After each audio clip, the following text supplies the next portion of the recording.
public consultation is essential. As they say, if it goes too fast, it's not democracy. Developers need to meet with residents before they ever go to HRM. They have to basically have a meet the developer meeting. They have to sit down, whether they like it or not, get thrown bouquets or bricks about their design and what they have planned for an actual building. I used that up on Canard Street for the old Legion site.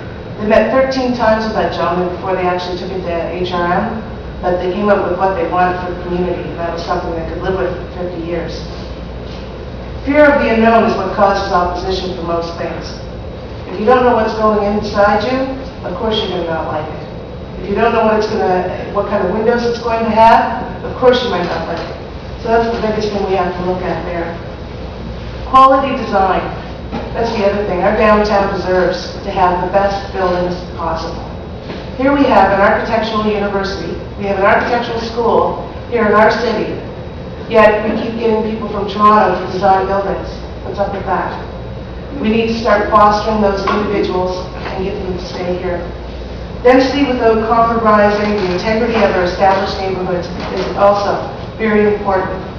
In other words, we have all these empty lots. We'll put pressure on those developers and say, stop sitting on them and speculating. Build. If you're not willing to build, then maybe we should change your taxes. And maybe that's how we can raise some money for the arts and culture in our community, by making them pay double because they have a vacant lot. We also have to look at HRM by design. It will aid, and it is going to help us with what we're trying to achieve, and that is more density in the downtown, better quality, but we also have to look at two other things that are very important. One is the adoption of a 1% solution like they have in Langford, BC. In BC, every 10th unit is affordable. So no longer can they say, well, we're segregating people, and they shouldn't be segregating people into one area as lower class to the others. They're mixed. It's a mixed affordable unit, and I think that's so important for all of us. Heritage and new development work in other cities. It can work here too. We just have to make sure that when we have this, we sit down and we talk about the solution, that everybody's at the table at the right time and willing to open their minds and not come with a chip on their shoulder, and that seems to be a big issue that we have these days. Neighborhoods have to be stabilized, like in the HRM by design. You should be able to walk 5 minutes away from your home and get every amenity that you need. And if you can't, then there's something wrong with that community that needs to be fixed. And that's one thing that has been basically the bane of my existence on council and trying to get things for our areas. You go to a bank, you say, I'd like you to be, establish yourself here, and they say, no, we're centralizing. Well, centralizing doesn't help communities. Centralizing kills communities. And that's where we have to get back to the table with them and change their minds.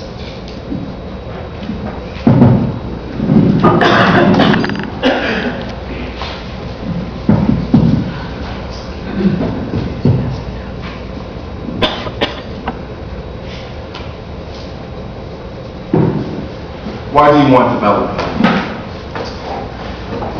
You want development to enhance the quality of life of residents. That's what this conversation is all about. The thing about the development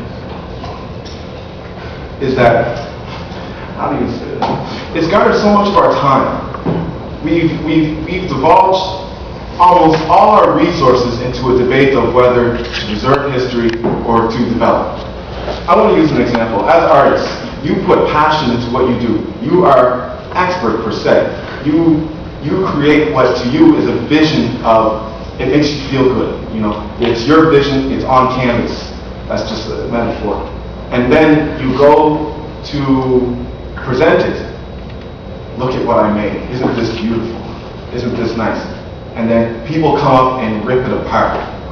I don't like that. I don't like the way it feels. That's what we have going on with our developers in our city right now. We need to bridge the gap. We need to stop having a divisive politics. We need to understand that development is needed for this city. There's many cities all across North America dying for development, dying for people to come in and to tap their resources and to pump money into their city in order to bring that opportunity. It's about investing in people. This city has not changed. However, our mindset is. That is why we're coming to a crossroads. And so with that, we need to rebuild the relationships with developers and also with the communities. We need to get governing bodies out of the way, however, govern the process and guide it. Most importantly, we need to realize why we're developing. And when doing so, we have to make sure it's inclusive. Because in all parts of our areas, the fact of the matter is that what good is development if you can't afford it? We have gentrification going on in our communities as we speak right now. And within the HRM by design, and that's very important and everyone should be aware of it, it's a design concept. It's aesthetically how we're going to look at our city, how we envision it. However, we still need to develop it. We need to get over that hump. And we're not there yet.